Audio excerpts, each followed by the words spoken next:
All right, all right, all right. Good morning, everybody. Booms, are we struggling to find a temperature in that studio that works for you? Because Lale, you were saying just the other day that they were keeping you cold when you wanted to be warm, and then they were making the studio too hot for you. And what's going on there? but you see, like I learn, right? Bring your own damn jacket. Just bring your own damn jacket. Just because like outside in Tontoni. And unfortunately today I have the big jacket. So this is the jacket that lives in my car. I always have a jacket in my car because No. again, just bring your own damn jacket. Can't be telling people to turn down their aircons. Just put on your I, own jacket. I keep one in my car as well. Even in the middle of summer, I've got one of those puffy, those things that you can wear in all weather. Because you never know. I remember once, it's not so long ago. Uh-huh. When did Lady Gaga come to South Africa? Because they schlepped me along to that concert, and I thought, Jesus, it's cold, and it was freezing. It was in November. I didn't know Lady Gaga came to South Africa.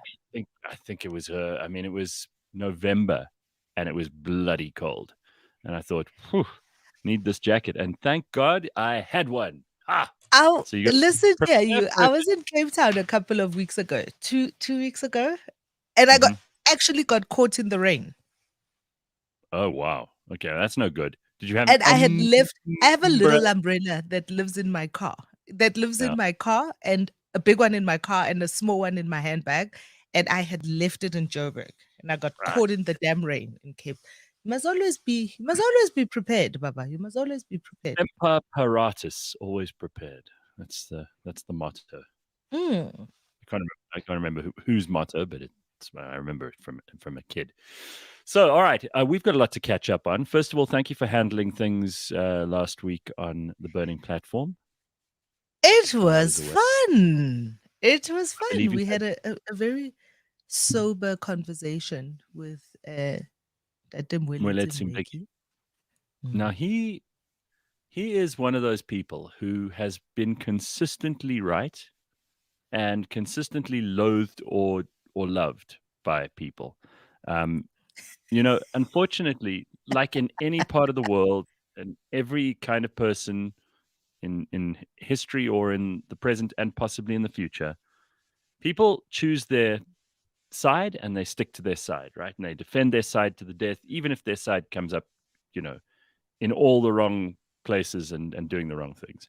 But I've got to give Moeletsi Mbeki credit. And I was actually talking to a guy called Faisal, who used to run Radio Islam.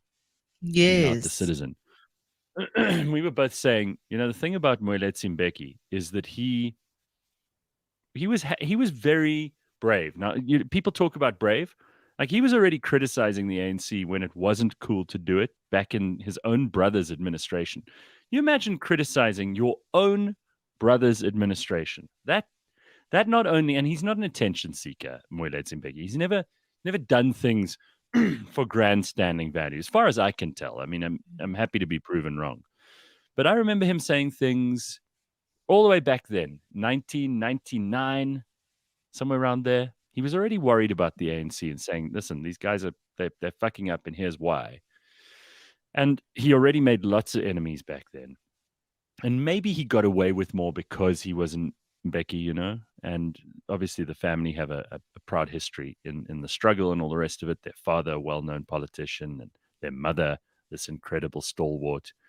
But the guy has unimpeachable credentials, if you ask me, and much better credentials than most of the politicians. Is that how you feel?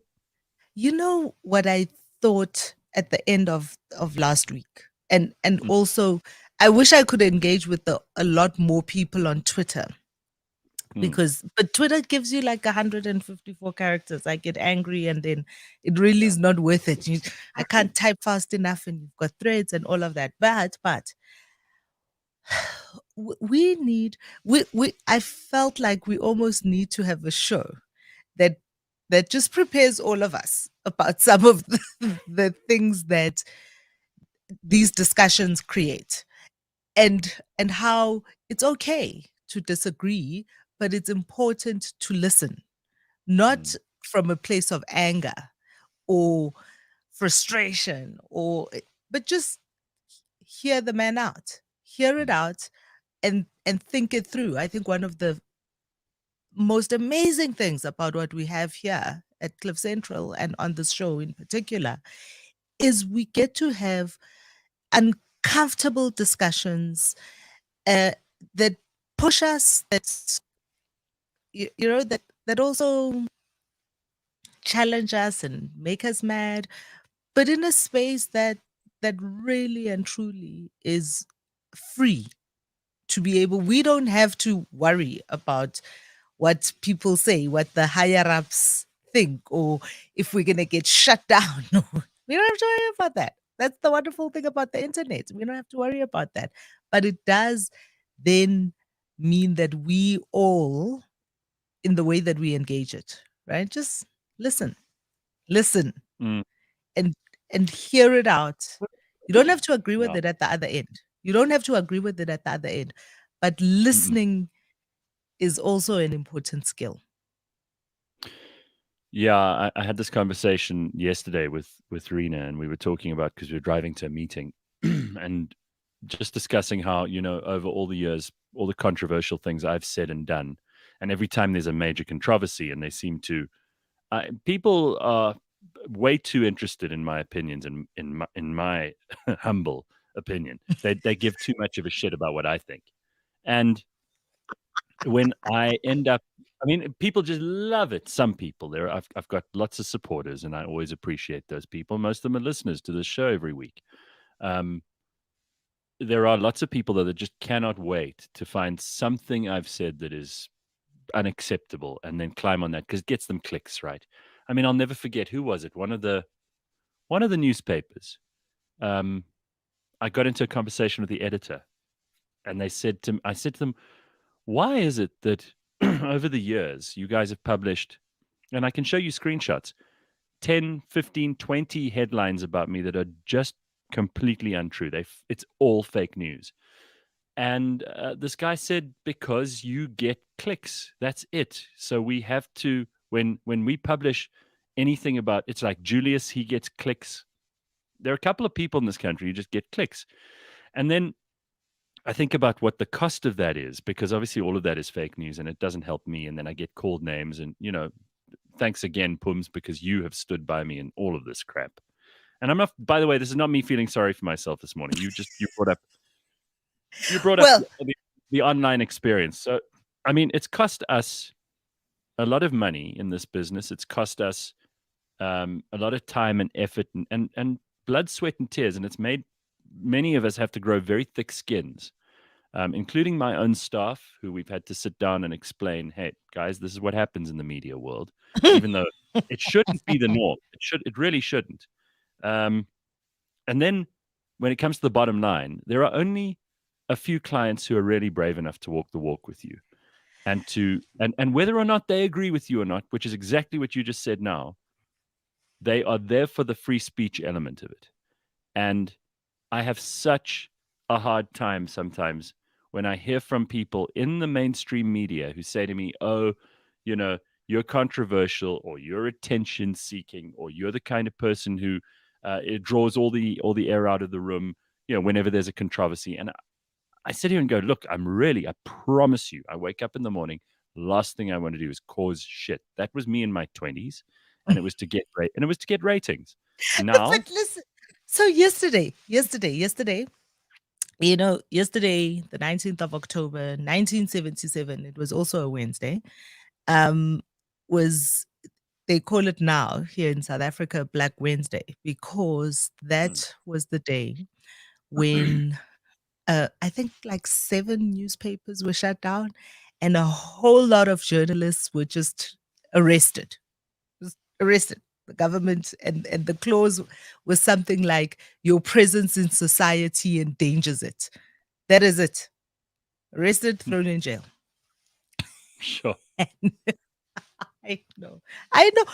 Look, we haven't had enough conversation about the pettiness of the government that we come from.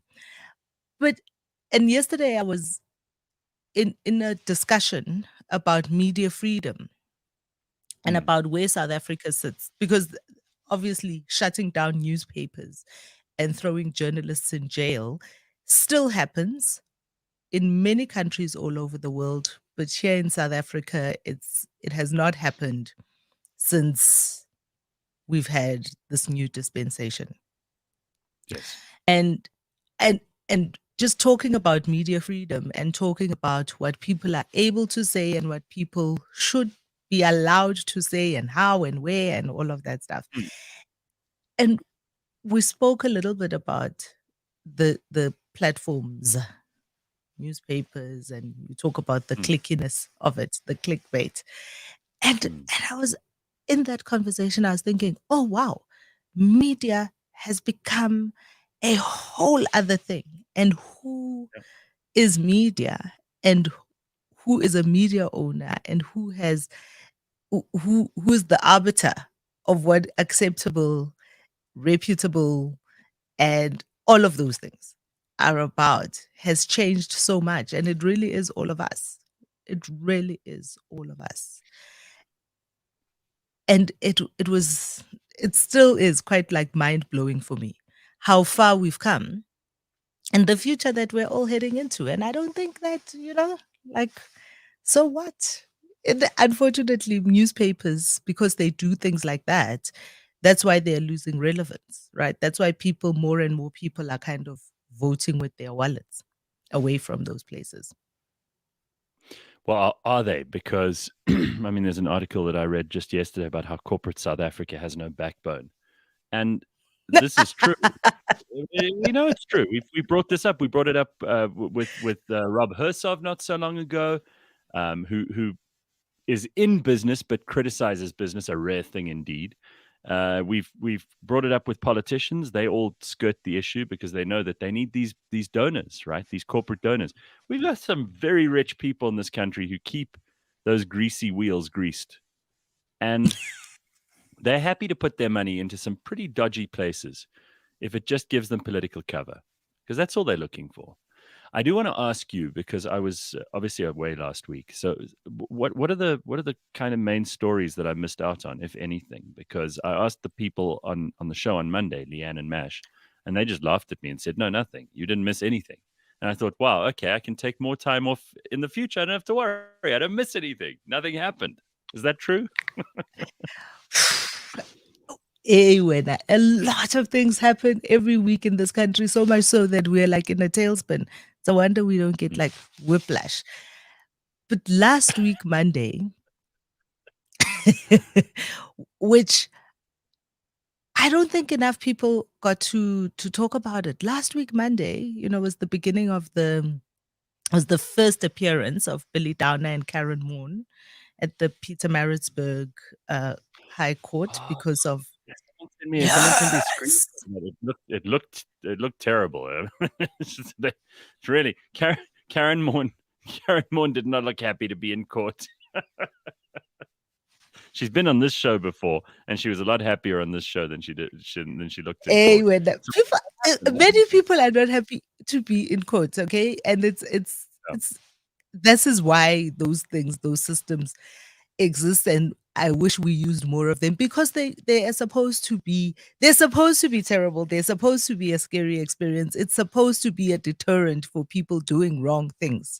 So of Mm. course she didn't look happy, but afterwards, so there was a small group of people that gathered afterwards, that gathered before and singing and chanting during, as we see every time Jacob Zuma shows up near a court.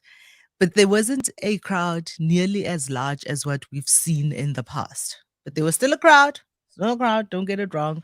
And there was like a stage set up. You know how there's always a stage and like a promo bill and Yeah. loudspeakers.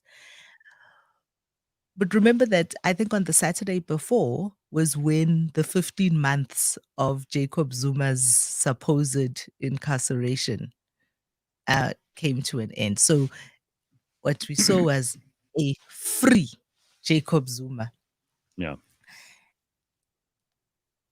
And he was that old Jacob Zuma that, the singing, dancing, jovial.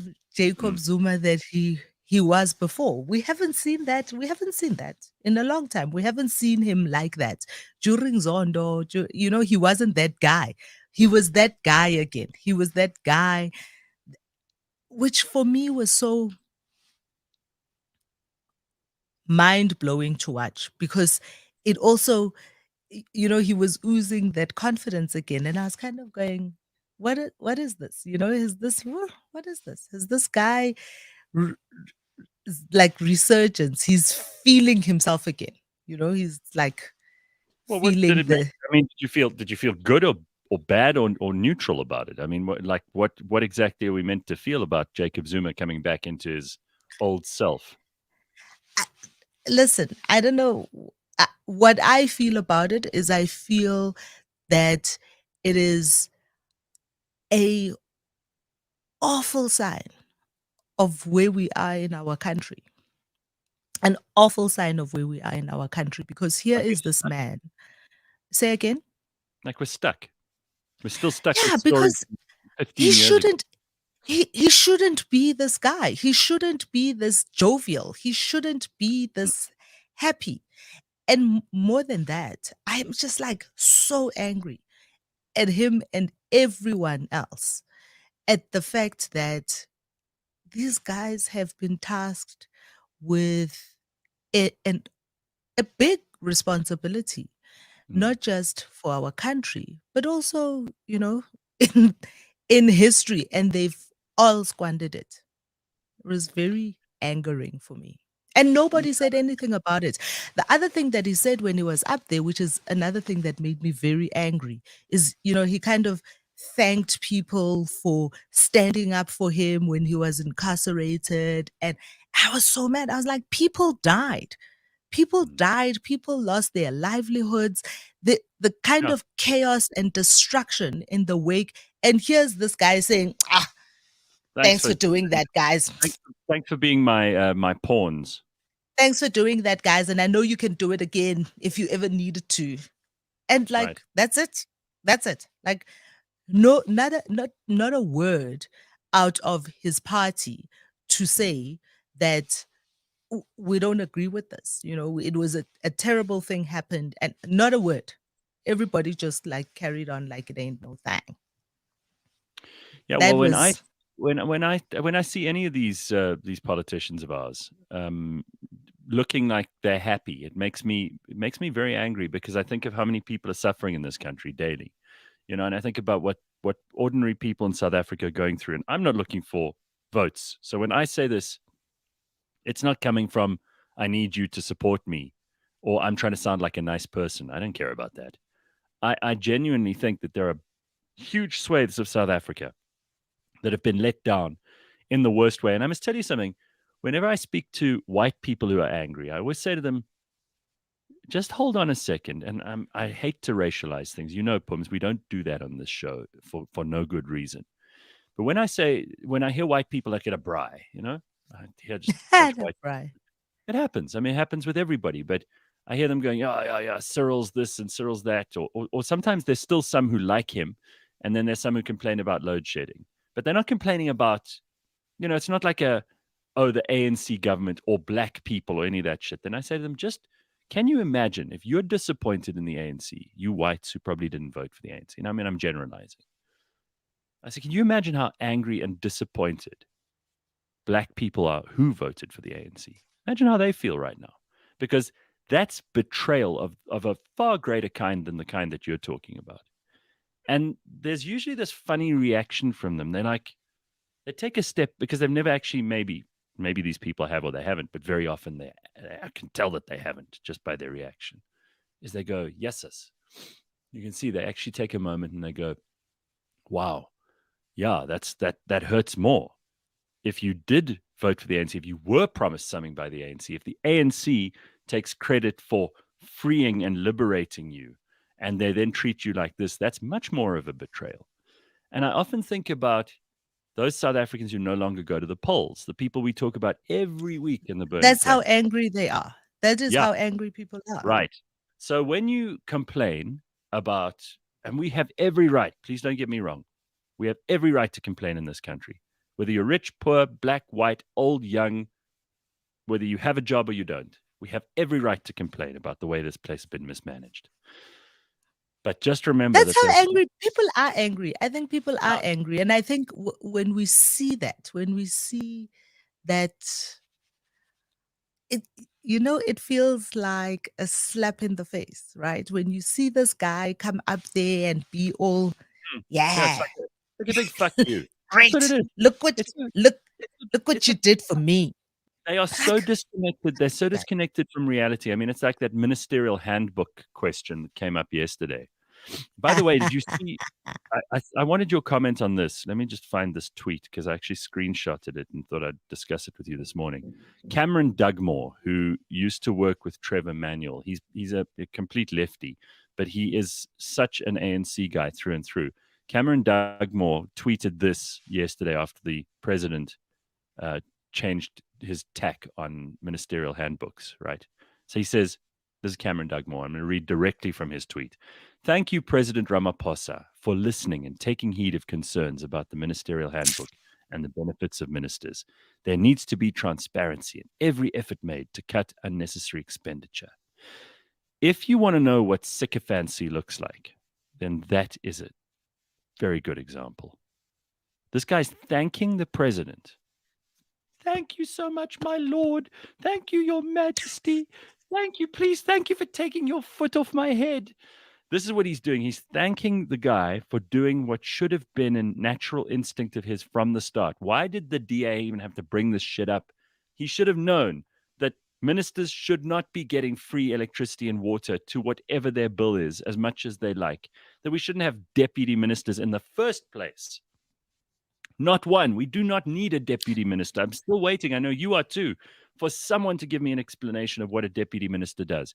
But for Cameron Dugmore inside the ANC to reveal in this tweet, this is something you put out publicly, instead of just Wow. kissing Cyril's backside in private, which you would expect all these guys, these cadres, to do. He put this out as a tweet and thought it would be well received by people. It's quite irritating that that's what they're thinking about with all the stuff Exactly. that's going on. They're thinking Exactly. about what more can I get? What more Yeah. can I get away with? Uh-huh. It's quite Yeah. like They with they all they that. remind They remind me of those charismatic preachers in America who like have private jets and they come up on stage in these suits that they've had made in Savile Row, and they walk around with big rings on their fingers, and they stand up there and they tell everybody in their congregation how they've sinned and how they're bad and how they must give 10 to 20% of everything they've got to the church, or more especially them. They live these incredible lives. They cheat on their wives. They do all these terrible, terrible things behind the scenes. You know, they've got like shares in some of the most evil companies in the world. They don't give a shit about any of the stuff they talk about on stage. And they must pinch themselves in the morning, those guys, and go, I cannot believe I'm getting away with this. And I think I That's genuinely feel like, Bushiri. yeah, Bushiri. I feel like the I the think the he knows he's getting away with it. I I feel think like, they know they're getting away with it. of course they They do, but know. they They pinch know. themselves. How lucky am I to be getting away with this? They That's what know. I know. It's These just ministers, I'm telling you now, they know. They know they're well, getting away with it. They know they're trying to pull a fast one on everyone. They know. yeah. And although it was quite interesting to see Cyril flinch, we haven't seen Cyril make a decision about Oh, he anything. So to isn't he? see him kind of like Well, pull first of all, back there's on just that one decision, I there's was like, Cyril, but there's nice one. such public agreement about this. I don't think there's one person in South Africa except the ministers themselves who goes, "Oh yeah, yeah, let's give them that. They deserve that." Right? There's broad agreement across all kinds of strata in society that is an outrage to the people of this country. There's that, and there's the fact that Cyril is massively vulnerable at the moment. I don't think anybody realizes how fractious that ANC is right now. And everybody keeps talking about a split, and I don't know whether that'll happen. I'm not Nostradamus. But if it does happen, if it does happen, it's tickets for all of them because they'll be part of something much smaller, and they know that that something much smaller will be so small that they'll suddenly be forced to have to go back to actually doing work, actually making a difference, actually speaking to people, knowing what the price of bread is, not being in a blue light brigade. And that frightens the hell out of them because, again, they wake up in the morning and they pinch themselves. They're like, I cannot believe I'm getting away with this shit. I don't have to pay for things. I get money. I get to be important, and I don't have to That's do also anything in why return. they're so dangerous. That's also why they're Yeah, so of course. dangerous, Of course. right? Because then the more they will want to cling to what's there, because not having any of those things or having all of those things taken away from them is such a Yeah. scary prospect. That is also why they Right. are Well, all the more dangerous. I didn't know that you and I would get into politics first thing, but there we are. I wanted to show you this quickly before we get into the headlines. I thought this was hilarious. A friend of mine sent this to me yesterday. Do you ever think about the fact that Wikipedia built the modern Library of Alexandria using nothing but nerds' need to correct each other? Isn't that right? I mean, that's what Wikipedia is. It's like, here we go, nerds, correct each other, go wild. And then that's how we built the greatest source of free information that has ever existed. It's amazing. All right, let's get into Listen, the that headline. Wikipedia though is beyond amazing. A friend of mine works for Wikimedia, and Yes. every Wikimedia or time Pedia? What's the relationship between Wikimedia and Wikipedia? Wikimedia is the mother.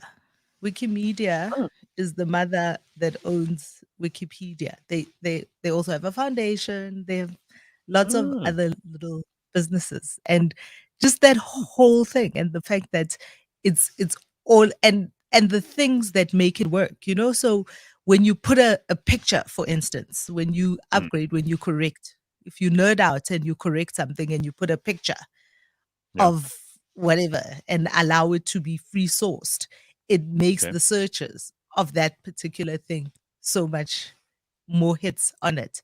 And it's amazing. You've taught me something. We I must get her to come chat with us. love it. But what did she say? You were about to tell me what she said. You were talking to her No, about. just that about the correcting each other. You know Yeah.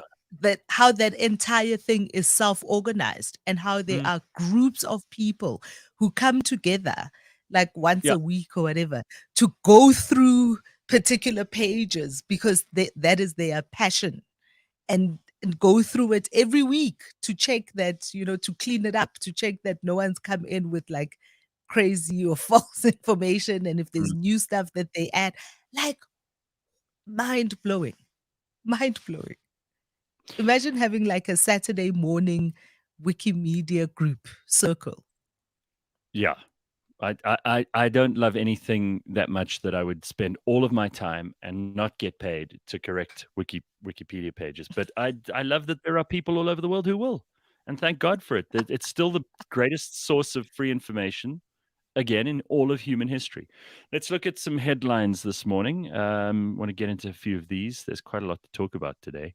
Where shall we begin? Let's start off with the Reserve Bank. They have seized former Steinhoff CEO Marcus Jooster's assets. I don't know why it's taken them so long. Maybe they had to wait for court processes or whatever.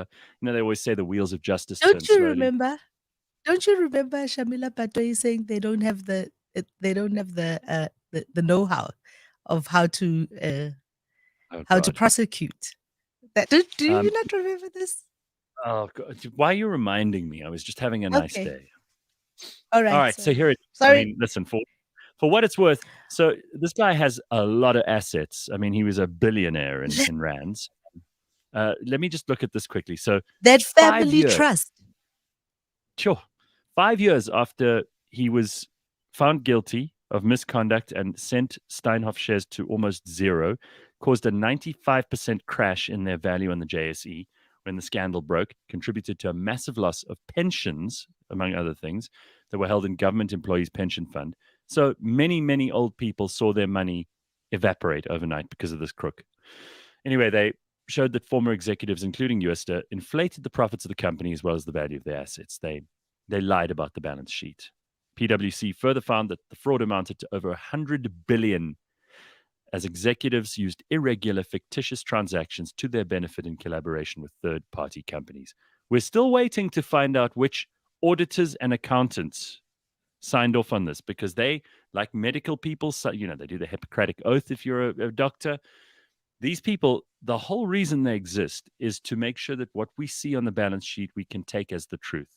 We still need to see some of these auditing and accounting firms and some of the people who run them being held responsible too, because of course they're going to be crooked people like Jooste.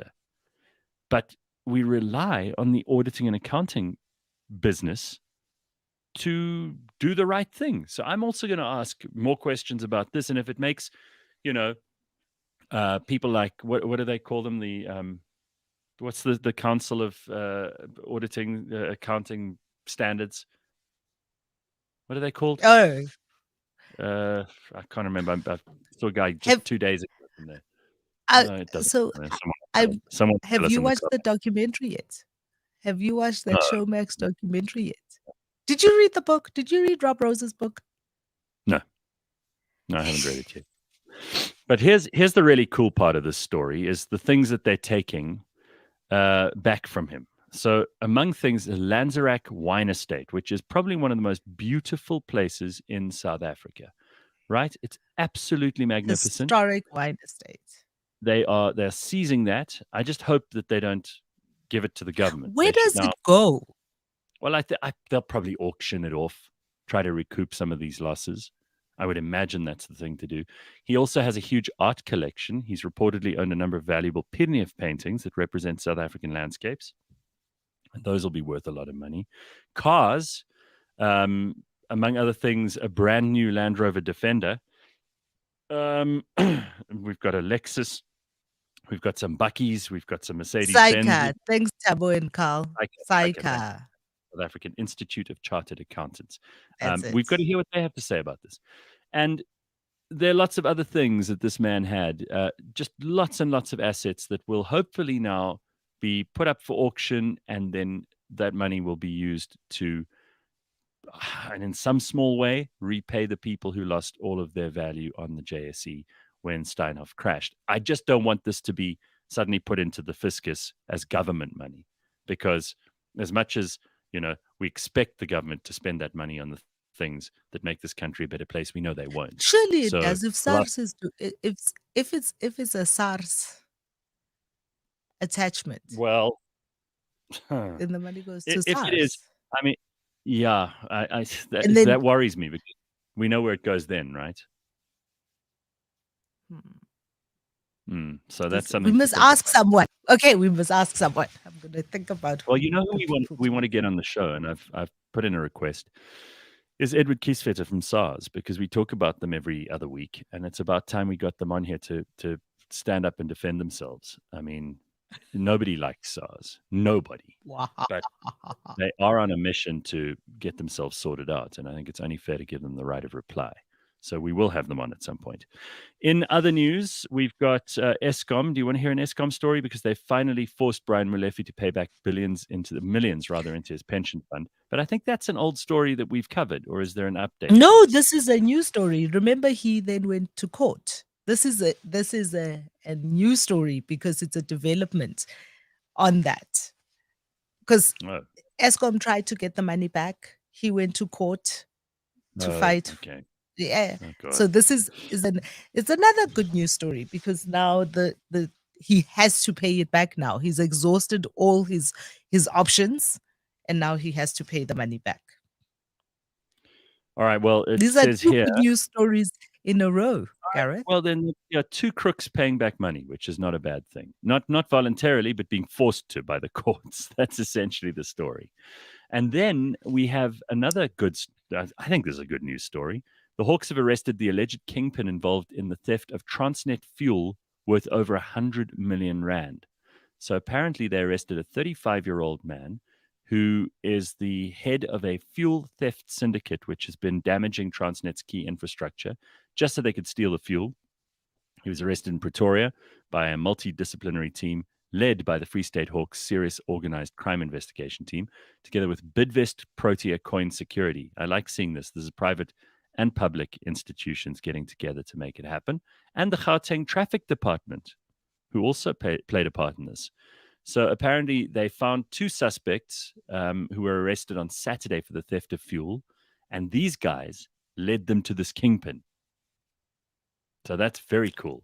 They used to steal fuel in Kromdraai and Witbank, and now they found the guy, and they are taking him in. By the way, I want to show you what his house looks like. Wow. This is quite interesting. So the spokesperson for the Hawks said it is now in public domain that almost 8.5 million liters of fuel, valued at approximately 102 million rand, has been stolen from the National Transport. What? Yeah. He further said that the duo, their names are Mauro Langa, who's a Mozambican national, and Soli Kwaza, who's South African, appeared in the Vrede Magistrates Court on Tuesday and are expected to be back in court at the end of this month. The suspects were arrested by this multidisciplinary team. They seized the tanker, which fuel was involved with, with which they managed to steal the fuel in Saturday's incident. And the kingpin is going to appear with other people in court. But check his house out quickly, because you could see it sticks out. It's not in it's not in a kind of rich area, but it sticks out like a sore thumb because it's so enormous. So here's a picture of his house, which they managed to arrest him in. They landed a helicopter there while he was, I don't know, sunning himself at the pool or something like that. And this is Sunning what his house. himself at the pool. Yeah, there's Oh. his house. So And there we are go. those I mean, the trucks right next to it? Is this those is are his the trucks. entire Yeah. compound? Yeah, he's got a big compound. He's got a nice big house. He's got, little outbuildings, big outbuildings, a swimming pool. It looks like some kind of there's stuff going on there. That's a big compound with high walls all the way around it, and then all his trucks parked in the background. But this is what we know about this guy. So there are people. These criminals are hiding in plain sight. They really are. Because if we just did lifestyle audits of all of these guys, we would find them all very easily. And I think SARS is starting to do that. Controversial KZN mayor has been suspended and asked to leave because there are firearm charges that are outstanding. So listen to this. Controversial IFP mayor of the Msinga municipality, his name is Mleteni Ndlovu, and 2 councillors have been asked to take a leave of absence from both municipal and party work. He's out on bail after his firearm-related arrest, which was a couple of months ago. They've been asked to please take a leave of absence because this firearm charge keeps coming up. He's charged with failure to lock away a firearm in a prescribed safe, as well as handing over a firearm to a person who's not permitted to have one.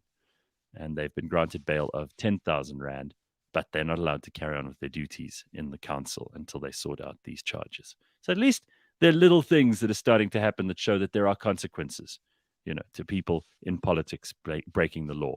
And we've got to take each of these as at least something. You agree? Look, I agree. It's not enough, but it's got to start somewhere. And then this is an interesting story. I mean, we always like hearing what really rich people are doing. Apparently, someone in South Africa, somebody just bought a 1 billion rand New York townhouse that they viewed over a FaceTime call in an off-market deal. That's from the UK's Daily Mail. The property is 68th Street, which is a historic and most coveted townhouse on Manhattan's Upper East Side. There's about almost 900 square meters of space in this apartment. They've got 2 levels below street level and a 6.7 meter wide building that faces the street. It's a 6-bedroom house with an indoor pool, sauna, and staff rooms. It is close to Central Park and Madison Avenue. And someone in South Africa just spent this. Lifestyles of the rich and anonymous. Isn't that amazing? So the new owner of this townhouse is a South African and has No. We don't know if they are a South African, but we do know that they are from the location from which they were They paid, right? FaceTiming. All right, yeah. The new owner, whoever they may be, because they won't give us the name of who this person is, has some new famous neighbors: Drew Barrymore, Samuel L. Jackson, Bill Murray, Woody Allen. Other former residents of that area include Roger Ailes of Fox News, Jeffrey Epstein, and Ghislaine Maxwell. The Upper East Side property is an R.W. Buckley design built in 1879. So lovely. There we go. That's nice. While some of us are worrying about paying the bills at the end of this month, There are and watching people the not participating in this recession of yours. absolutely, absolutely. So Eish. Michael thinks it's Cyril. He says, "Yeah, Cyril's getting his money out of the couches and into the property market. Smart." And then this is interesting Well, because Tabo says, "So Zweli Mkhize has been cleared of the digital vibes saga." Not cleared, as I understand it. The only news I have, and I don't have an update on this, so help us if you know something we don't, Tabo, but that the ANC cleared him of wrongdoing, and that's like, you know, that's like if my brother comes to my house and borrows my iPad and never returns it, and I go, ah, but it's okay, it's my brother. That's not that's what we're talking about when the ANC forgives somebody. It's not a yeah. big deal. But if you have an update that we don't know about, let us know. Listening to you this morning, hopefully a person asks, is there hope for this country that I love, says Dear Linda. Very desperate call from Dear Linda there. Yeah, Dear Linda, there's always hope. And when there are things to be done, there are people who need to do those things. You can have a good life. You can make some money. You can change the world in some positive way. And where the need is the greatest, that is where you will be the most useful. So, yes, I mean, if that doesn't give you hope, then I don't know what else will, because that's the only logical explanation I can come up with for why you should be hopeful. And you can't base your happiness and your level of hope on politicians. Otherwise, you're going to be Oh anywhere in the no. world. No. Anywhere Okay. in the world, have you seen what's happening in the UK? No, oh God, with what you mean, Liz Truss, who's they have that website up, which I mentioned on Monday, where they're seeing if a lettuce can outlast Liz Truss in I the saw job. that. Oh I my saw God. that. But they've got resignations What, left, right, and center. Do what's you going think on there? that there's going to be like Do a you death pool? understand I think there's going to be like a resignation pool in the UK. They must be. So in the same way that there's the letters, the website it? watching the Yeah. letters, outlasting Lizzie.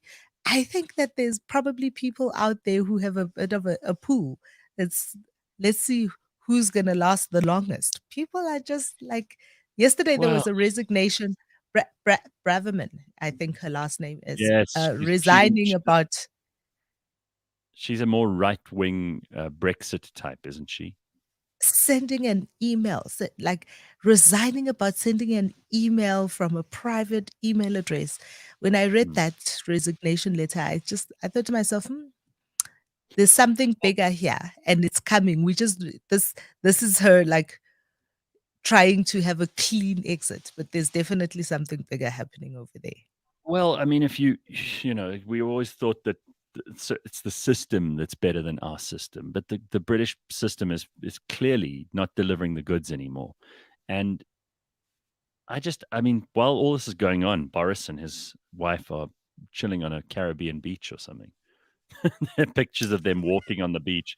Imagine how he feels, They have a being small reported. person. Do they not have a small baby? You're not I don't chilling. If you have a small person, you're not chilling. I don't know what's happening. And, this Liz Truss, it's gonna go badly. Did you see that clip of King Charles when he met with her again for the second Oh time? God, you again. Yeah, he went, "Oh dear, you again." And I thought, yeah, that's pretty much how the British public feel right now. He was speaking for the people when he said that. All right, Listen, I don't know that King Charles. There are quite a couple of gaffes coming out of his like. that's Does he great. know? Does he know? Does he know that I the love it. microphones are on, so the cameras Yeah, are on, and very he's just wild.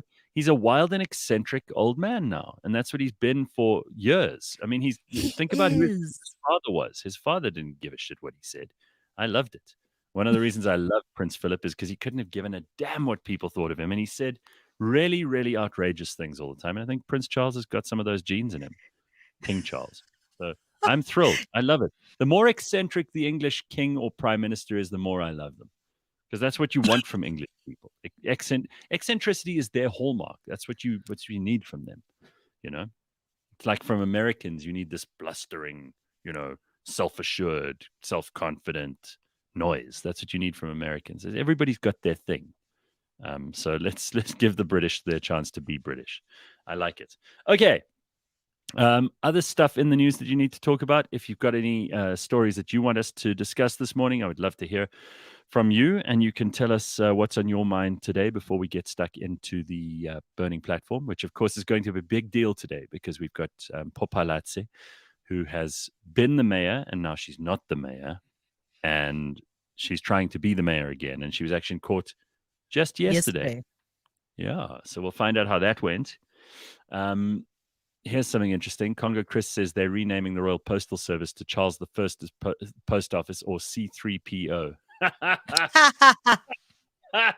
Oh wow, that is Love it, that Congo is a Chris. serious nerd joke. Very good. That is a serious nerd joke. Yeah, I was with some Italians on Wednesday night and asked them about their new prime minister, and not many of them had anything to say yet. They're like, she's not the prime minister yet, but we will find out who they are. What they does think. that mean? Well, I think she hasn't been sworn in. That's their get out of jail free card. Right. They're buying time because they don't want to commit. I'm not going to say anything. Just Right, going to wait exactly. this one out. Sit on the sideline. Oh, no. Stink Mina says that the driver license machine is broken again. Oh, really? Really, Figile? Because of an electrical surge. Do we know? Probably. Really? Is it? Oh, no. Listen, people who do comment on this show are probably more informed than some of the journalists at newspapers. So I take their word for it. And if, someone with a name like Stink Mina is clearly a very, very smart, credible person. So I'm going to take Stink Mina's point of view here seriously. If it is true that the driver's license machine broke again, I have no doubt that it's because of electricity issues. So let's see what else we've got. Oh, Dischem. Do you want to talk about Dischem? Everybody's talking about Dischem this week. I had quite a lot to say about it on Monday. I don't know. Are we not done?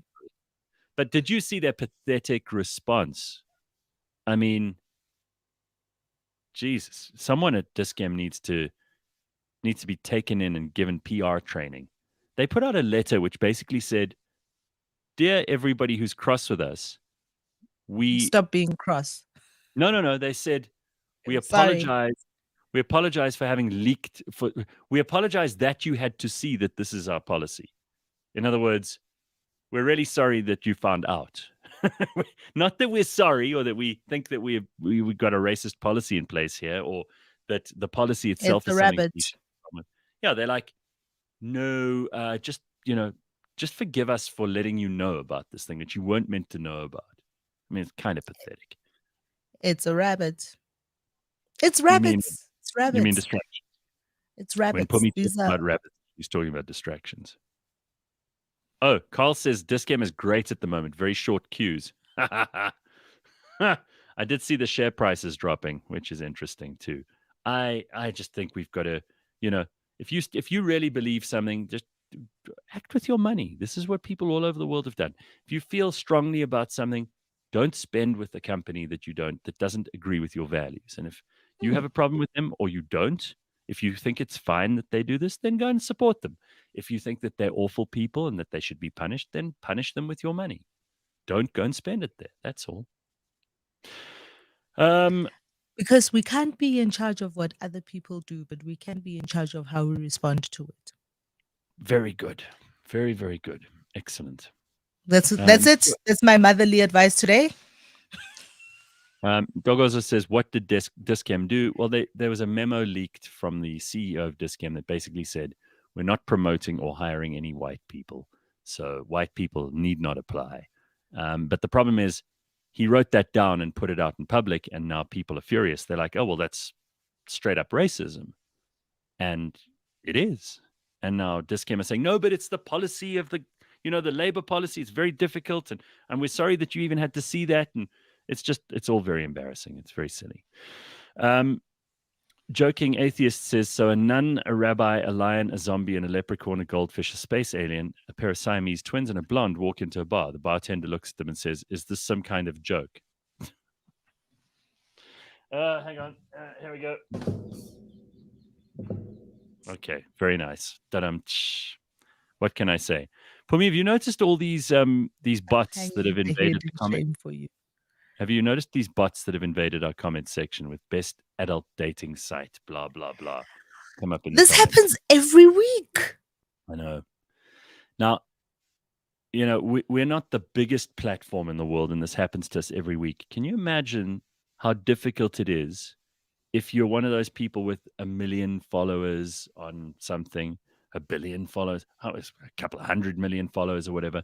How much of this stuff ends up in your inbox every day? These bots are relentless, and it's really annoying. But for us, obviously, it's not like the end of the world.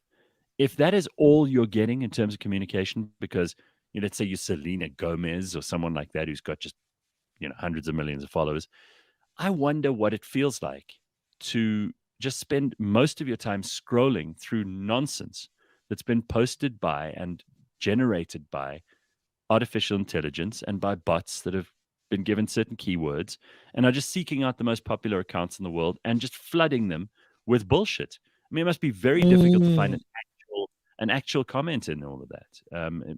Just looking at it from their point of view, must be chock full of nonsense. I don't know how we're going to, but it's gonna like sift itself out. Because do you remember when we had like post boxes? Did your family have a post box? Yes. And you'd arrive to get like your stuff out of, and there'd be lots and lots of flyers, and there'd be lots of little slips, and after a while, all of that stuff sifts itself out. I think this will sift itself out too. It'll get better. It gets better. Even we think about how much spam you used to get in your in your Gmail and your Yahoo or whatnot, and how that's changed. It sifts itself out. Yeah, and look, I see so much. It always comes in with the Trojan. It obviously also always comes in with the Trojan because there's somebody in our comments who's a filthy little.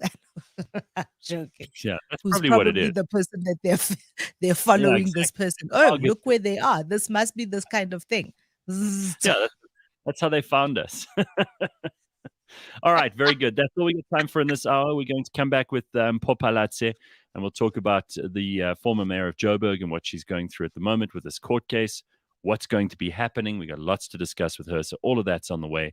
We will hear from her in the next couple of minutes. Stick around, cliffcentral.com. It is Thursday morning. Good.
This week on the Auto Trader podcast. Max Verstappen becomes world champion. Yeah, that's the first thing that's happened. And you know, let me just say, he was announced as the champion, but something has happened in the last day. No. Which might impact that. Oh, no. Tell me. Because I was on, watching the race. Yes. I was like, please, I don't want to deny him the championship. Exactly. But let it go to the end. Just let it go to the end. And then Leclerc goes and screws up that last in the corner. very last lap. In the last corner. In the last corner, he goes and he puts it sideways. Catch us every Monday at 9 a.m. on YouTube and on autotrader.co.za. I've got to admit, just hearing George talking about in the Auto Trader podcast, talking about, Formula One, I don't even, it sounds like a different language to me. When they talk about this stuff, I just don't even know what they are. What are you talking about? Who are these people? I have no idea. I'm so out of my Gareth, talking about like a different language, something I can't believe we didn't have this in the news before we bring our guest on. I can't believe we didn't talk about this. Maybe it's a good way to start the segment of the show. I cannot believe we didn't talk about Mayor Papas, because yesterday they put out a statement that his municipality is now debt free. Oh, the DA municipality in Umgeni. Umgeni. Very so good. Not only is he cute, he's doing the work out there. He's doing the work. And I know that is a good news story that we could have put in our... That's a great news story, and I'm glad you brought it up. And we are trying to get him on the show because he's just... Then we can have a whole Zulu burning platform. Me and him, we'll just have a Zulu burning platform. Yeah. All right, but very good. I'm glad you mentioned that. All right, ladies and gentlemen, it is time to bring on our guest for this morning. She is no stranger to the burning platform. In fact, she was on the show just before she was elected as mayor, and we're very pleased to have her back on today. She is Mpho Phalatse, who was elected to the position of executive mayor of the city of Joburg on the 22nd of November 2021. She served for 10 months until September of this year. She's the first woman to serve as mayor. She was the first black woman to serve as mayor, and the second female mayor of the city after Jessie McPherson, who served from 1945 to 1946. In September of this year, she was removed as mayor through a vote of no confidence in a special sitting of the council, and she actually went to court this week to fight this. Mpho Phalatse, it's very good to have you on. I know that your camera is not working. You've got surprise load shedding. This is one of the things about living in Joburg. Unfortunately, yes. And unfortunately, we were working on this. We were about to get independent power producers on board. In the month of October, we were getting ready to send out a request for proposals. I just hope that work continues. Joburg can't afford to have load shedding. Good morning to you, and thanks for having me. Good morning. Good morning, Paul. Okay, so first of all, how did the court case go, and what are you expecting, and are we moving in the right direction there, in your opinion?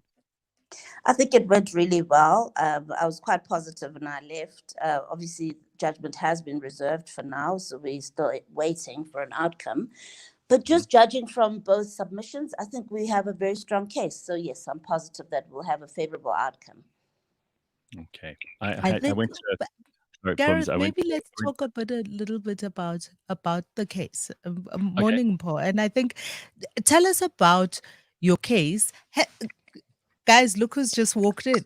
Now, come say hi, because we have to set up a... They can't really say hi. It is Kanthan. It is Kanthan who has just walked in. He is... Very good. Yay! All right, Kanthan Pillay. So let me just go to Phumi's question. Then she wanted to know more about the case itself. Yes, so tell us about the case. What is the gist of the case, and what outcome? We know that you're hoping to be reinstalled, but what's your argument? So council is subject to a legal framework. We're subject to the Constitution, we're subject to the Structures Act, we're subject to the rules of council, and everything we do must align with the legal framework. Now, what happened on the 29th and the 30th of September, unfortunately, did not consider the legal framework. A lot of illegal activities, a series of them, led to my illegal and unlawful removal and the unlawful election of the new mayor. One, there is a program in committee in council. It is a Section 79 committee of council, and that committee is representatives. In other words, it's got councillors from various political parties, and it sets to make decisions on what the agenda for council looks like. It considers reports, considers legality and admissibility of motions and various other agenda items. And you had an in-court programming meeting. So you did not have quorum. The notice was very short. I think it was about a 3-hour notice for that programming meeting. Reports had not been circulated.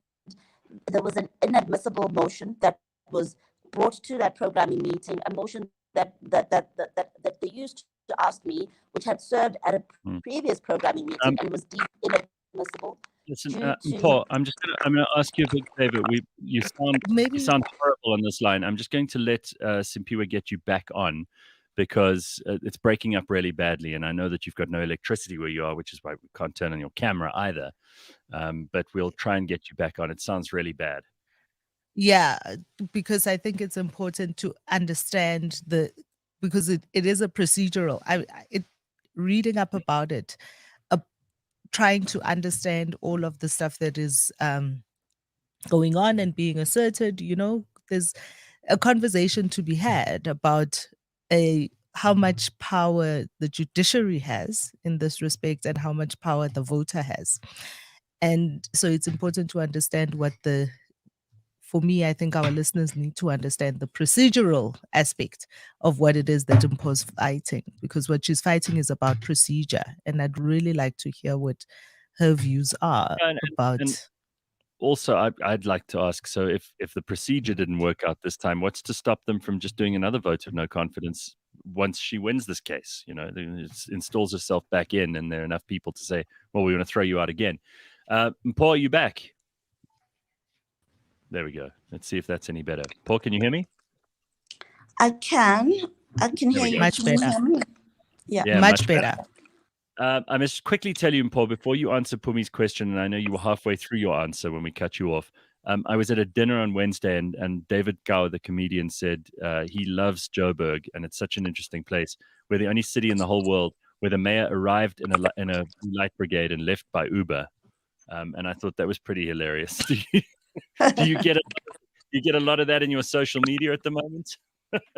No, not at all. And actually, it's not even accurate. You don't leave by Uber. You do get dropped off. I had my security detail for another 2 days. In fact, if you look at the Copter mayoral handbook, you're supposed to have it for a month, but I did let it go. Yeah, okay. But I get it. It's very funny. So... All right. So what's to stop the people who ousted you this time in the vote of no confidence from just doing it again and following procedure the next time? Nothing stops them from doing that. It is a democratic process that they're entitled to.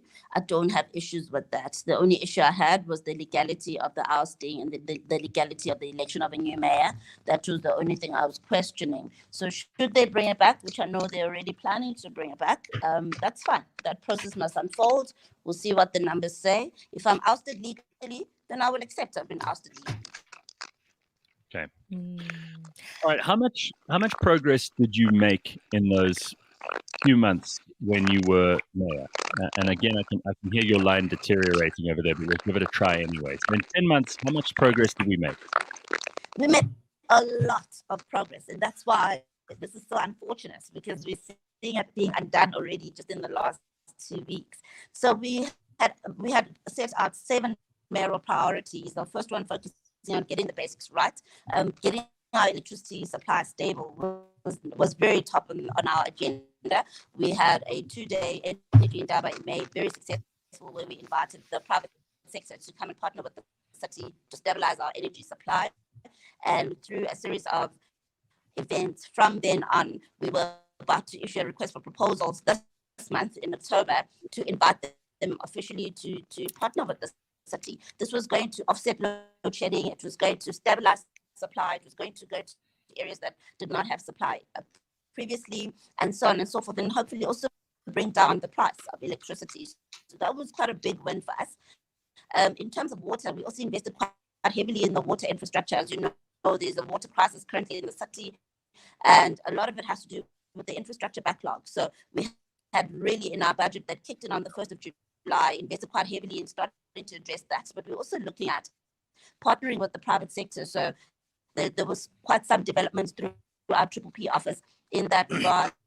In terms of cleanliness, you would have heard that the inner city was starting to look much cleaner. We had relaunched Arasabetseng, which is our monthly cleanup campaign. We'd been to various regions already. Big launches there. Okay, I'm really sorry, Mpho, but this line is absolutely awful. We're going to have to try and get you on one more time and then call it quits. But while we're trying to sort that out, let me welcome the man who just he pitched up in studio. You see, he's so at home here. He comes and goes as he likes, but he's important enough to be able to get away with that. Kanthan Pillay, how are you, Kanthan? Morning, guys. Good to be back here in person.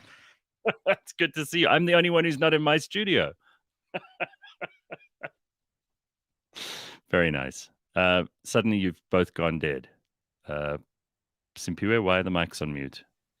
Hello. No, my mic was on mute because we're both here. See, so Simphiwe sorted it out. Simphiwe sorted it out. He sorted me out. Okay. I see Simphiwe has got one of these new Roadcaster Pros, and it looks really cool. Yeah. No, we had to get some new equipment. Make sure that we're up to date and up to standard.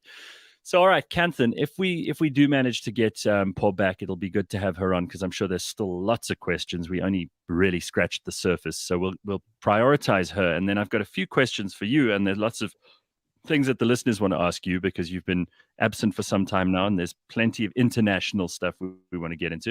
I'm going to try one more time. Mpho Phalatse, here she is, and Phumi, you get to go. Phumi, you can ask. You can go. Yes, I can hear you. Perfect. Hallelujah. Mpho, I think then for me, the most important question is, from your experience with the coalition, what is the biggest lesson that has been your takeout working within a coalition? Because we're having lots of conversations about coalitions, even perhaps going into the national election, that there might be need for coalitions. What's your biggest lesson? Well, I'll be honest in saying that governing in a coalition is not easy. It's certainly a lot harder than what it takes to govern if you have an outright majority. It takes a lot of work, a lot of investment of your time, and just a lot of relationship building. With every decision you have to make, you have to consult so many times. We had 9 political parties in our coalition, so you can imagine the level of consultation and just the extent of it. So I think for me, that was quite a challenge, just from a time management and being able to move forward rapidly point of view. The city is broken. It needs a rapid response to rebuild and repair it. And I've just found a lot of times that we spent quite a bit of time in deliberating and finding each other and reaching consensus. So that for me was quite frustrating. I think we need to find a better way to be able to work a lot quicker. In spite of the number of political parties that are co-governing, we need to get to decisions a lot quicker. So that was, for me, one area that I think definitely needs work. Also, just aligning the legal framework of the country, the city, with coalition agreements. I think coalition agreements are great. I do think that it's very important to look at, for instance, aligning the mayoral delegations with the coalition agreement and so on. So here's an example of what I'm trying to say here. You've got different political parties. They are effectively in partnership, but they also at the same time contesting for their share of the voter market ahead of the 2024 elections, as an example. There's a need to showcase your performance as a political party, to show differentiation from other political Gareth, parties. I think we're going to have to try this at another time. Thomas, come to the studio like Kanthan. Yeah, please. This is a disaster. So I'm afraid we're just going to let. And it's not her fault that she had load shedding this morning, and that there's obviously no signal, and it's deteriorating. God knows what else. But the conversation with Mpho is about as frustrating for a Joburg resident as having a government at municipal level that can actually deliver. So we'll just leave it at that for this morning. All right. Well, look at Kanthan. Here he is. He's in the studio. We got lots of things we want to talk to him about. So this is by no means a B team. People often ask where you are, and I know that you've got dad duties and you've got businesses that you're running and all kinds of things. But And I'm glad to have traveling. you there. And traveling, you know, all over the country and continent. So, Kanthan, what's on your mind at the moment? What are you most interested in right now? Because Phumi and I were talking this morning about a multiplicity of issues. We were talking about the ministerial handbook story. We obviously had to bring up ESCOM as the case. I mean, it's the word of the year, by the way. The dictionary has declared load shedding in South Africa the word of the year. No surprises there. And we've got lots of other stories to talk about. Jacob Zuma, obviously, Phumi was very interested in the way he was dancing around last week as if everything's fine again. What are you most interested in? I'm quite interested that Jacob Zuma seems to have miraculously recovered from whatever illness was besetting him.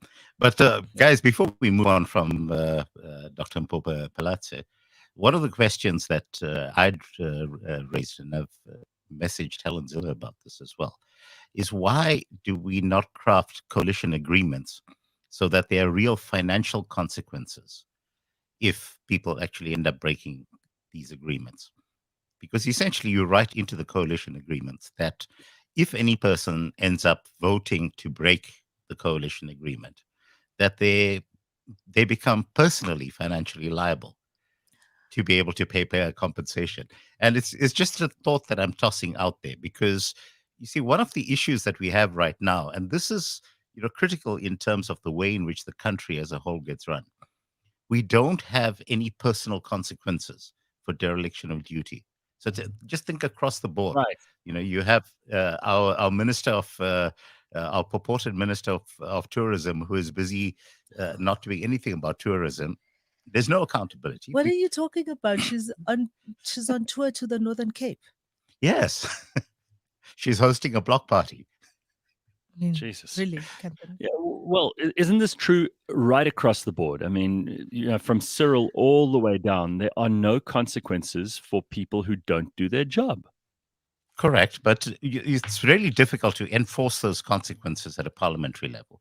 But in terms of coalition agreements, which theoretically are meant to be legally binding agreements between various parties, and in exactly the same way as when you have businesses that enter into deals, and if there's bad faith on the part of one of the parties that ends up in the agreement being broken for reasons of bad faith, one can put in financial consequences as a result of that. And why is this not the case in terms of coalition agreements? So, clearly, I've never been party to negotiating a coalition agreement.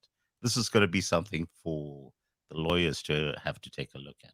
But I think it's an idea whose time has come, really, because we can't have a scenario where entire cities get held hostage simply because a handful of people end up changing sides because of money. Yeah, and jockeying for power. I mean, it's the same with all these people who are constantly going to court. And I don't mean Mpho here, although it could count for any case where a politician is fighting other politicians. They must be paying for that from their own money.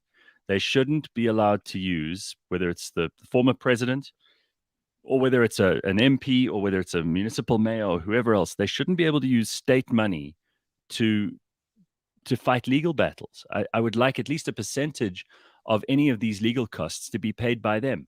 And you'll suddenly see a whole lot less cases clogging up the system. I'm pretty sure of that. I think the thing, though, with the coalition falling apart here in Joburg, and Mpho alluded to it when she was answering the question, is it's in the feet, right? You've got to get people and corral people to your side when the voting comes. I was quite intrigued, even with Mpho's fight with the council, how she made a Twitter video to tell us all about this seating. And I'm like, no, don't talk to us. We can't do anything about it. We've already voted. And the voters here in Joburg obviously had no faith in any of them. That's why none of them got enough of a mandate to be able to wrangle the council, right? Is you have to talk to each other. Those coalition agreements, Kanthan, even if they had a monetary aspect aligned to them, you still have to be able to talk to each other to get each other on the same side. They have to agree Phumi, to some level about something. Can you imagine if business was run on the basis of needing to be worried about talking to all of the various parties. Look, but in boards, this happens all the time. In You boards, have it to happens lobby. all- You have to lobby. In boards, it happens all the time. And the reason why you decide in terms of boards and you pass resolutions that dictate the way in which the company shall be run. In this case, the company is the city of Johannesburg. And, So not enough lobbying happened. No, but the agreement was already in place. You literally had a legal document that says, here are the terms of engagement. Here's the way in which the city is going to be run. And the entire premise on which this was broken was just because, people's feelings got hurt. It's kind of like, people voted out the best president in the United States history because of tweets. Well, No, really. No, I think that's a very simple way of looking at it. No, this touchy-feely stuff around about needing to talk to people. Talking to people is what drawing up the agreement is all about. And I at just that think point thereafter, we have to move on. this is a portent of what may face us in forthcoming national elections and national situations. We keep saying, well, the ANC is losing ground, and they are. And they're definitely losing votes in terms of people just not pitching anymore to vote for them, which means that the opposition parties proportionally increase their share of the vote. It's going to lead to a point where we're going to need coalitions on the national level. In other words, government will have to be drawn from all these parties, and there'll be agreements, very complicated ones, no doubt, which will have to be drawn up. If we can't get it right at a municipal level, what does that say about the national level that's to come? It's going to be fun. You're right. It's going to be a wild ride. So somebody said to me the other day, "Isn't this great?" And I it took me a moment to kind of reset my thinking. He said to me, "This is terrific. We want a government that's gridlocked. We want them to be able to do nothing. The more laws they pass, the worse they are." So actually, this is a very cynical point of view. But he says, I don't actually want them to be able to move, because whenever they do, it's a disaster. What do you think of that argument? I had a very interesting conversation with a friend last night. And yes, lots of alcohol was involved. But one of the points that he made, we were having this discussion around what would constitute a good system of governance. And his answer I thought was actually quite profound. He said a good system of governance is where the people end up trusting the government to do certain things, and the government actually ends up doing those specific things. Now, if you use that as a model for what we're trying to do in our country, until you get to the stage where you're having sufficient body of people out there that people have trust in, and then again, those people need to have the integrity to actually follow through on the promises that they've made. So we've got a situation right now where, firstly, the reason why we're not voting in numbers is because we don't trust any of the people involved. And the reason why we don't trust people involved is because when they do end up getting into these offices, they end up showing that they are untrustworthy by not following through on things that they have committed to in terms of agreements at large. So, Gareth, when we get to the situation of the national elections in 2 years' time, look, it's going to be a bit of a basket case unless we can get to the point where enough people once again start putting their trust into particular political parties, and those parties are going to be able to build a substantial enough base that they're actually able to make a difference. Now, right now, almost everyone is going backwards except for, I would say, the EFF and the Freedom Front Plus, in terms of the sheer volume of votes that are ending up being cast for various political parties. And that, to my mind, is basically a crisis of mistrust. I think both the EFF and the Freedom Front Plus have particular narratives that they're playing to. It's a finite narrative. They can never achieve a majority based on it. But the problem that we have is that neither the ANC nor the DA, who really are the only players in the game, are generating an ongoing sense of increased trust. There's decreased trust all around. We need to solve that problem before we can talk about the coalitions. Isn't there also something else we can do? And Phumi, you've said to me week after week that you've got to take responsibility for things yourself in some way. Now, I know that in order to be happy, I have to find a balance between my expectations and reality. So maybe what we've got to do is lower our expectations And what I mean by that is that we should expect government to do even less than they already do. So let's set the bar really low.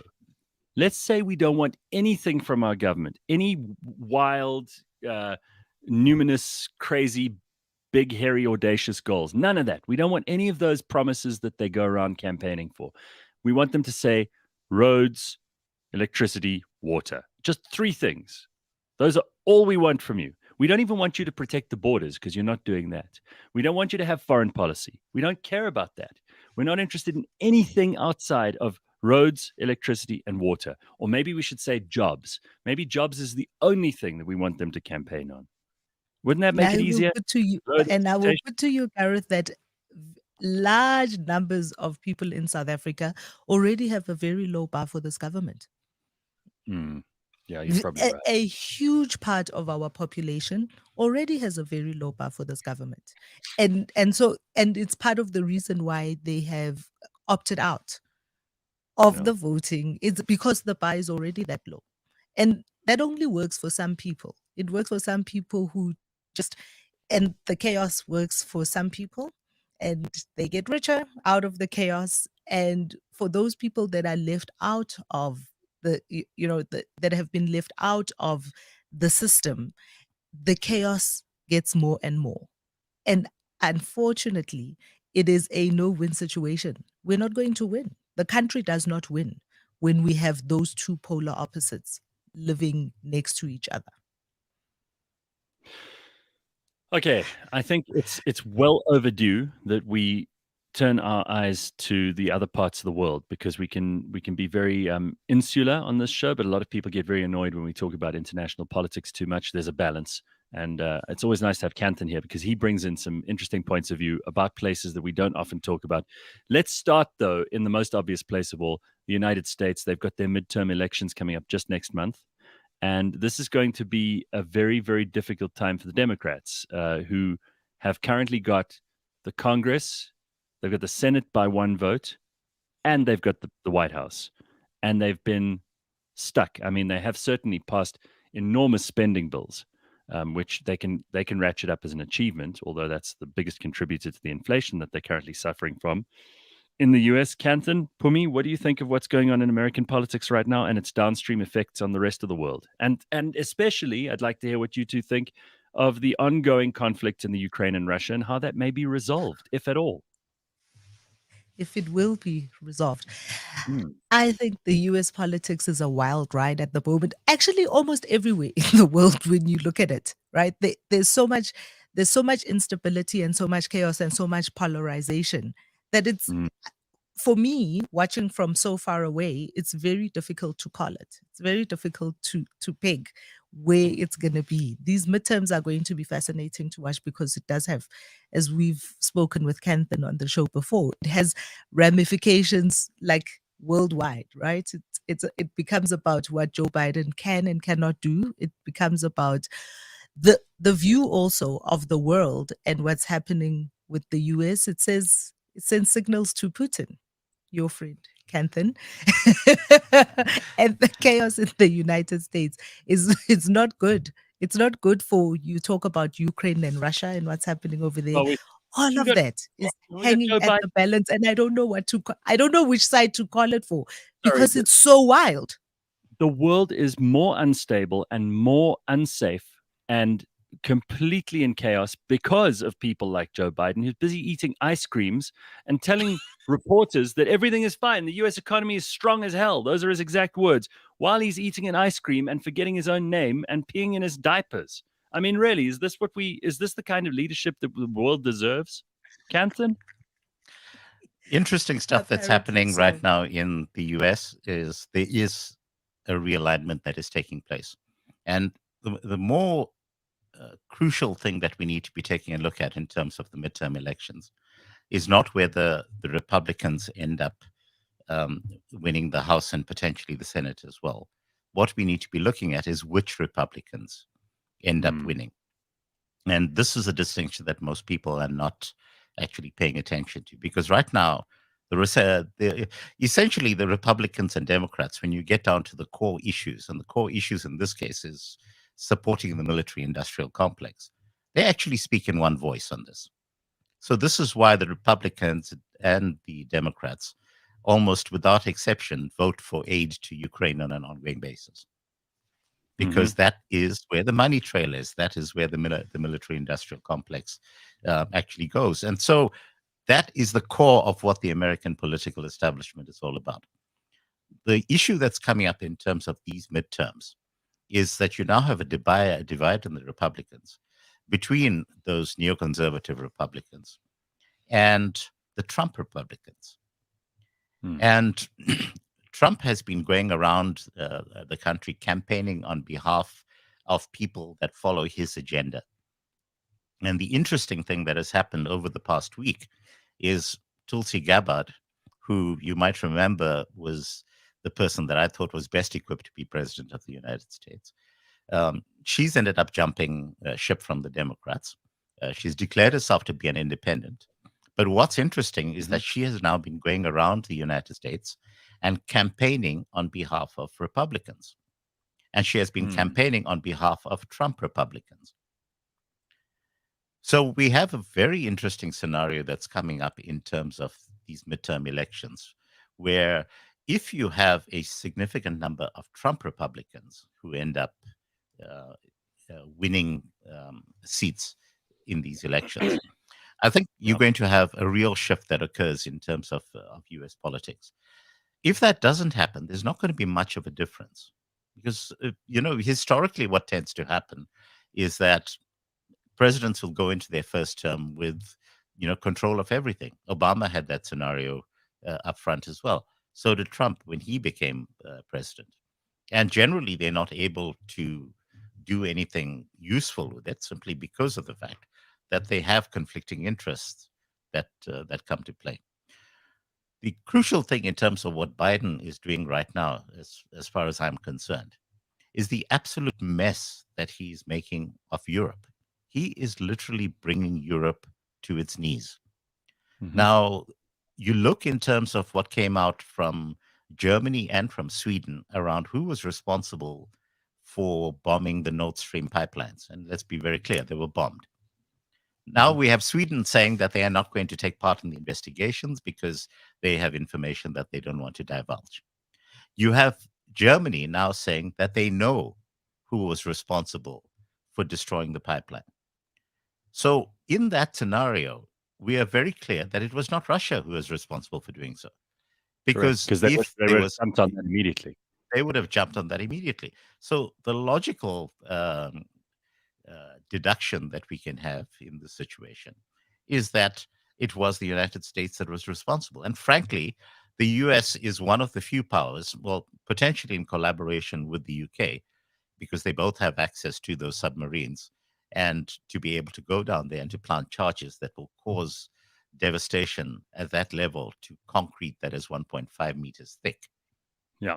So effectively what you have right now is the leadership in Germany who are basically taking sides with the country, the United States, that is deliberately sabotaging the economy of Germany, the biggest industrial production base in Europe over the past 50 years at least, has now been decimated, and it's never going to come back because they are never going to have the energy resources to be able to get back into the manufacturing processes. Now, how do you have a scenario where you have governments throughout Europe that are basically signing up to be bitch slapped by the US, and they say, you're right, I deserve that? This is a classic situation of a person who is being abused and then turns around and says, well, it's actually my fault because, I didn't play by the rules of engagement.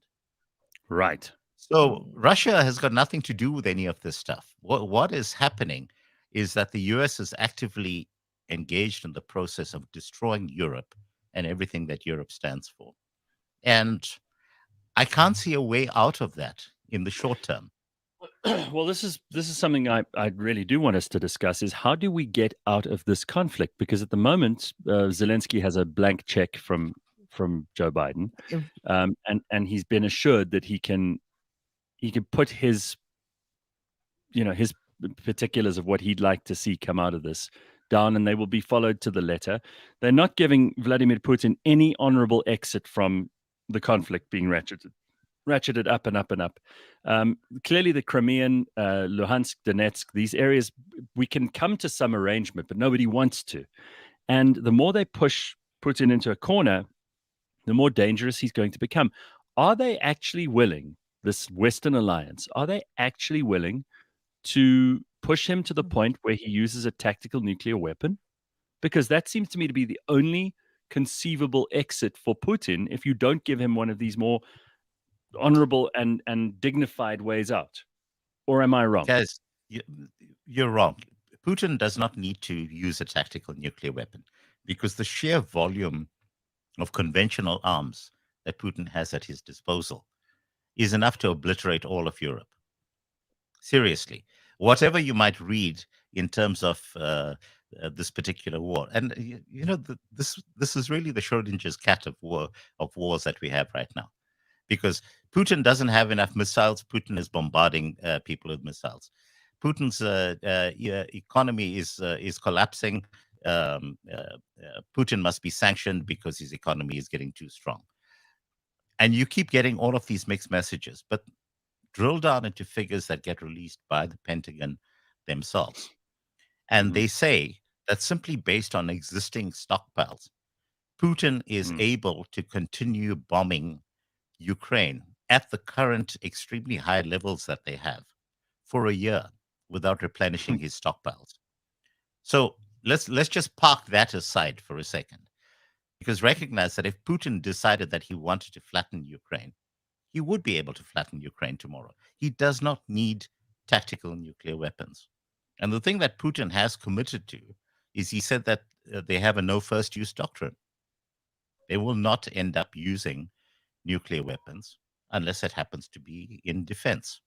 Now, you might well have a scenario where there's a false flag operation where the United States allows a tactical nuclear weapon to be detonated in close proximity to Russia, where Russia will then end up reacting potentially with the use of nukes, which is why Macron has been so terrified about this. Macron has already made it clear that even if there are tactical nuclear weapons that end up being used in the current theater, that France is not going to retaliate with nukes. And which I think is a very sensible thing for him to be doing. So, going back to the question of, whether Russia is going to end up using nuclear weapons. No, he's not. So we're in a perpetual war because both sides will not back down. But that's exactly the point, Phumi. You remember that the idea is not to win, for Ukraine to win the war. The idea is for the war in Ukraine to continue. Because remember, in April, we had the scenario where there were discussions that were taking place in Turkey between Ukraine and the Russians with a view to finding an exit from it. Why did Ukraine pull out from those talks? Remember, it was Ukraine that pulled out. Because Boris Johnson flew to the Ukraine and had a meeting with Zelensky where he basically said to him, listen, bitch, you are going to continue this war and we will continue the money flowing to you because that's the way it is going to be. And Zelensky basically said, yeah, boss. And that's what's happened ever since. And every time Russia escalates and takes more territory, you have the scenario where Zelensky says, yes, now we've got him cornered. We need more weapons. And Biden says, sure. Yeah. Look, you have 10 cities springing up throughout the United States. In Washington, D.C., you have entire states that are without water. And yet you have a president of the country sending massive amounts of money outside the country that could actually be used for poverty alleviation back home. So I think it was the last time we were all here in the studio together where we spoke about, were we here together? I think so, where we spoke about the reorganization of the world around, different lines where the West, the US-led West, and we see what's happening in the UK as well, and you talk about Germany and Europe's entire economic structure being sabotaged, essentially. And all of that then gives way to an Eastern rise and superpower, So when we see what China very quietly there, we also had last week, was it last week, the CCP conference, Mhm. which I Gives think, Xi a life. who called it? He can decide to stay for life now. Yeah. Yeah, so somebody called it, one of these Western newspapers actually called it Mr. Xi Jinping's coronation. Yeah. Right. And you see them kind of very quietly creeping into that space. And the alignment between China, Russia, and India is also one that kind of says, for South Africa here, sitting here, little South Africa, us with the price of cooking oil going through the roof. What Yeah. does that mean for us? And how should we then be realigning ourselves and who our friends are and who our enemies should be? Just a quick, That- a quick news flash, just because these things happen while we're doing a live show, and this is a live show. Even if you're listening to us on podcast, at least you know it's all happening live. This is an interesting thing, which I'd also like your opinion on. This is just in. South Africa is going to treat Bitcoin and crypto as financial products. What does this mean for Where's people who are that? either invest? It's just come up now in the news. Bitcoin Magazine just published this now.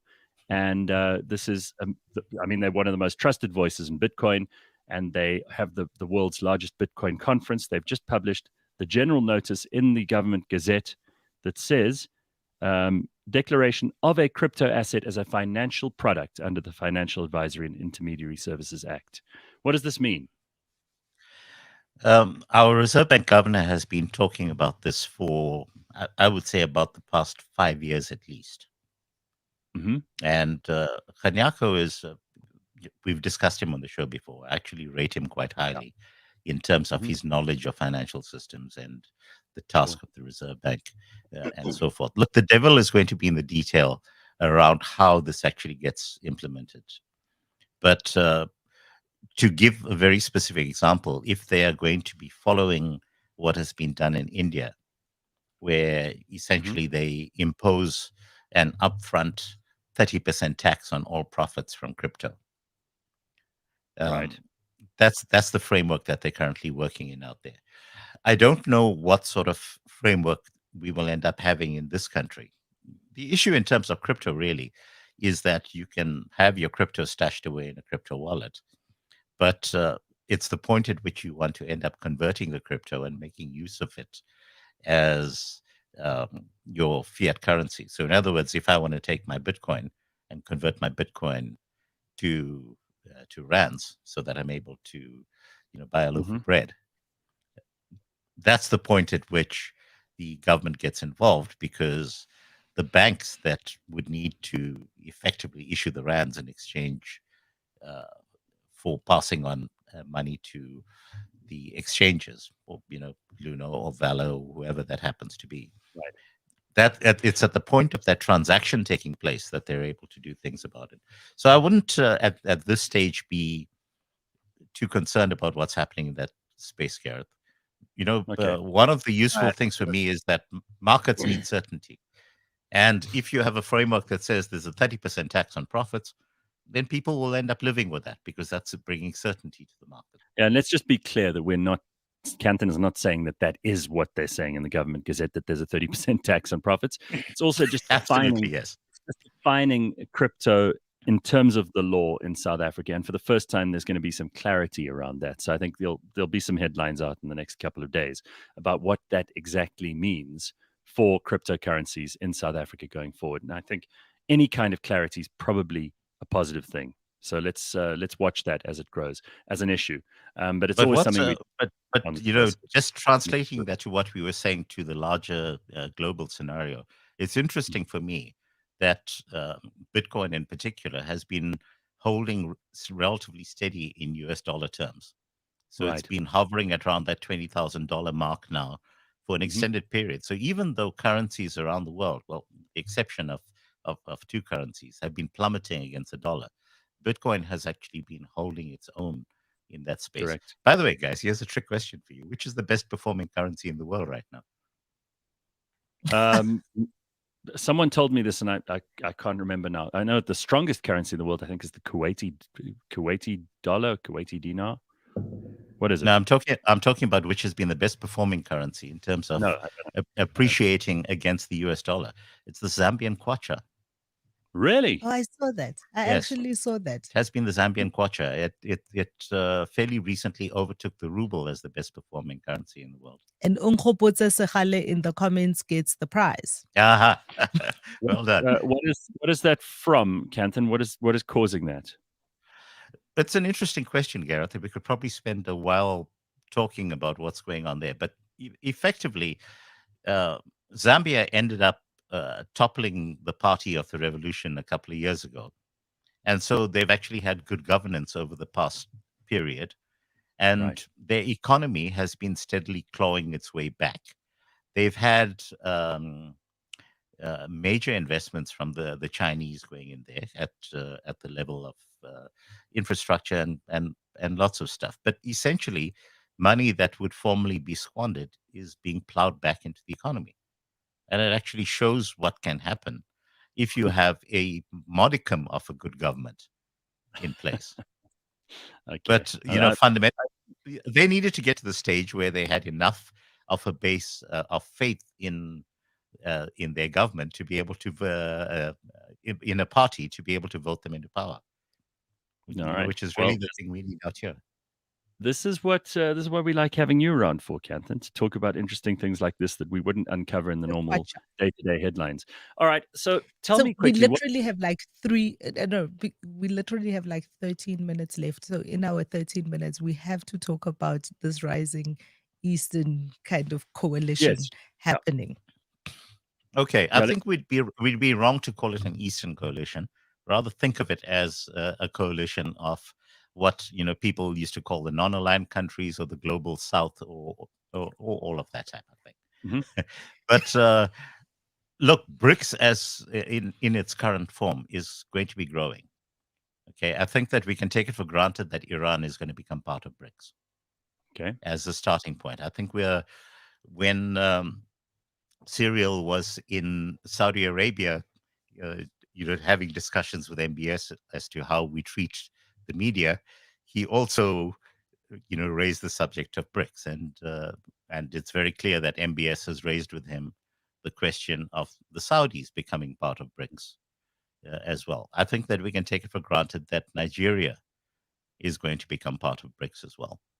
And the interesting thing that will come about as a result of this, that's on the assumption that the US doesn't sabotage it, is that the BRICS Bank will then effectively become a platform where all of the various members are able to trade in their national currencies.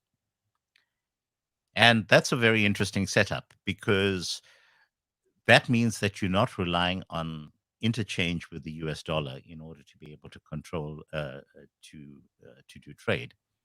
But it also makes things more affordable for the various countries. You see, one of the mistakes that people have been making in terms of Russia, to go back to Russia, is people kept saying that Russia has a small economy. And the reason why they said Russia has a small economy is that they would look at the GDP of Russia based on official exchange rate conversion, which effectively put Russia's GDP at fifth or sixth in the world at the time in terms of official exchange rates. But the truth of the matter is that your strength in terms of an economy is your ability to be able to sustain your country. Now, if you think about during the apartheid era, the apartheid government was actually very good at becoming self-sufficient. Yeah. Which meant that you were not actually, well, with the exception of oil, of course, which we never really had. And now, thanks to the Green Lobby, we're not going to have either.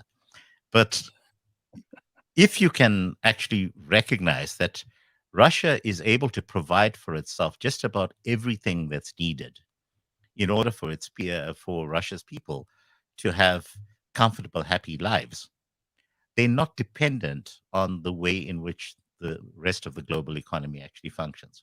And people have difficulty getting their heads around this because we've so bought into the narrative over the past 30 years of globalization and the interdependence in terms of trade and all of that kind of stuff. But what if you have a country that's literally able to produce everything that it needs for itself? Is Russia that country? Russia is that country, because almost everything that you can think of, Russia does. Some of those things they don't necessarily do as well as in other places. So, microchips, for example, are one area in which they've been largely dependent on the outside world. But now that they've been sanctioned to death, there's nothing that stops them from reverse engineering all of the chips that get produced in the Western world, because they don't care about intellectual property anymore. Why should they? Because they're not part of the circle, so they don't have to play by the rules. So, right, go ahead, reverse engineer the chips. And so when you have Ursula von der Leyen, the president of the European Union, saying that the Russians are the economy is falling apart, they are taking chips from washing machines and turning that into controllers for their missiles. I follow a lot of the Russian Telegram groups. They use the term Doritos quite often. Have you guys come across this? No, what is it? Doritos. Doritos, yeah. The sheer volume of drones that the Russians are producing. And let's be very clear, they're Russian drones. They're not Iranian drones. The Russians are buying drones from the Iranians, but the drones that are being deployed in their thousands in the Ukraine are Russian drones. And the reason why they are called, and the Russians refer to them as Doritos, because the shape of these drones, they look like, like the sky is literally filled with Doritos. It's interesting marketing. But the fact is, Russia is churning these out by the thousands. And they are able to do this because, unlike the US, where the US talks in terms of having massive defense budgets, Russia is able to do things like go to a washing machine factory and say, okay, we're now going to turn this washing machine factory into a drone production facility. And they're not going to be paying $10,000 for a hammer, which is what happens in the United States when they end up engaging in contracts with Lockheed Martin and so forth. An associated question. You mentioned Ursula von der Leyen and the fact that we have a lot of leaders in the Western world, including Joe Biden's press secretary, who's really one of the worst that we've ever had. And I mean, there've been some real pearlers. But these people are lying to us the whole time, saying, pay no attention to what I'm doing. Just listen to what I'm saying. Just please buy this narrative. And you see it from the EU, and the media go along with this, Kanthan. This is not helping the West. It's actually doing exactly the opposite. It's making people who before looked at Russia with suspicion go, well, actually, Putin has said what he's going to do, and he's done exactly what he said. And you can watch what his actions are, and they do match up to his words. Whereas every other leader in the West seems to say one thing and do another. Which do we trust? And I think a lot of people who would never have considered themselves fans of Vladimir Putin or Russian supporters in any which way are starting to look at the behavior of their own leaders and going, actually, you know what? There's a lot more dishonor, it seems, going on this side when it comes to just telling the truth than there is on the Russian side. And not that they're necessarily backing Putin now as a result of that, but they're certainly not trusting their own media outlets or their own leaders. Well, we've seen the overall result of that in terms of the fall off in support for mainstream media. And it's the reason why Joe Rogan literally has more people listening to his show than all of the mainstream news bulletins put together. Right. It really is as simple as that. I mean, why are we able to have this platform of yours actually thriving in the way it is, Gareth? It's because of that credibility factor. That people come here and they know that we don't have all the answers, but at least the stuff that we're putting out here is not spin. But don't these guys, again, it's fine to refer to us and Joe Rogan and everything. Phumi, Kanthan, doesn't it bother you that these people continue to spin and lie? Haven't they realized it's not working? I mean, someone in corporate media has to go, they're not all stupid people. Someone has to go, hang on, we are losing market share daily. Our credibility is at an all-time low. We have zero support in any of the polls that anyone has around trust in media. We got to do something about this, or are they completely captured? People are just they're keeping themselves in a job for the most part. A lot of people are keeping themselves in the job for as long as they can, and they're taking Job their might money not out. be there if they keep it. They, The job will yeah, they're not be there taking in their the years. money out, Gareth. Where Jesus. they can, they're taking their money out.